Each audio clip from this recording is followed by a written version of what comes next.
Hi guys, welcome back to Heart and Chops. Let's make some vaguely Nova Scotian fish cakes. For this recipe, you will need 1 large russet potato, 400 grams of white fish like haddock or cod, 100 grams of smoked mackerel or other type of smoked fish would be fine, 1/2 cup of finely chopped herbs. I use dill, parsley, and green onion, but you could use basil or cilantro or whatever. 1/4 cup of yogurt or sour cream, 1 egg, 1/2 cup of breadcrumbs. I used Panko, salt and pepper, fresh lemon juice, and for the breading, white flour, whole beaten egg, and Panko breadcrumbs.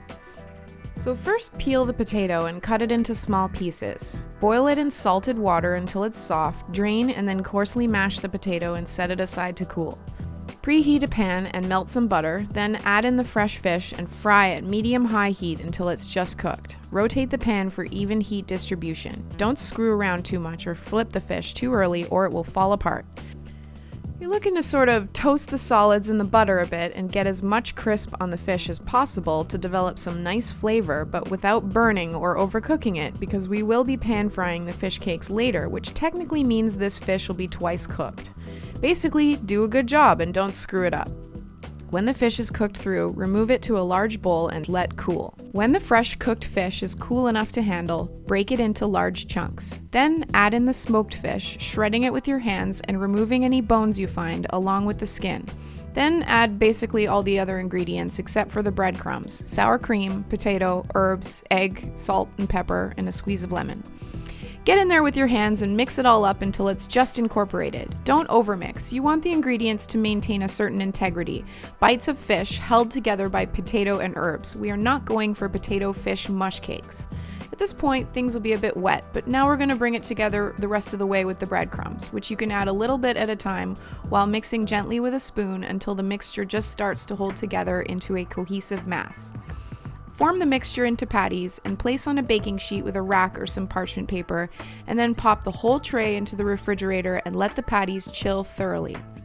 During this time, they'll firm up significantly and make the breading process way easier. As a mom, too, I also enjoy logical stopping places in dishes where you can do a certain amount of prep and then finish things up later. This is one of those times.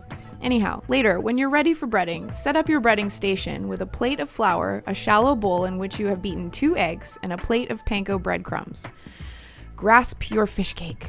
Start with the flour, coating the cake thoroughly, then dredge it in egg before coating it in the panko. I like to flip it over a couple of times and really press the crumbs in there to develop a firm crust. When they're breaded, put them back on the rack. This is another good stopping place. You can freeze these just like this if you plan on storing them for a longer amount of time, or you can refrigerate them and cook them the next day, but don't wait too long or the breading will get soggy.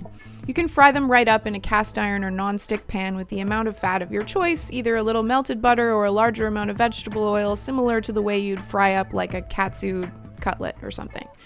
Start at medium-high and turn the heat down to medium-low, flipping a few times. Be patient here. Don't let them brown too quickly so that the outsides get burnt before the inside cooks. Basically, do a good job and don't screw it up. I serve these to my mom. Oh yeah, voyeuristic. With a bit of an arugula salad on the side, tossed in an acidic lemon vinaigrette to contrast with the richness of the fish cakes. It was pretty good. I highly recommend you try this recipe, as I, usually recommend that you try the recipes that I fucking make videos about.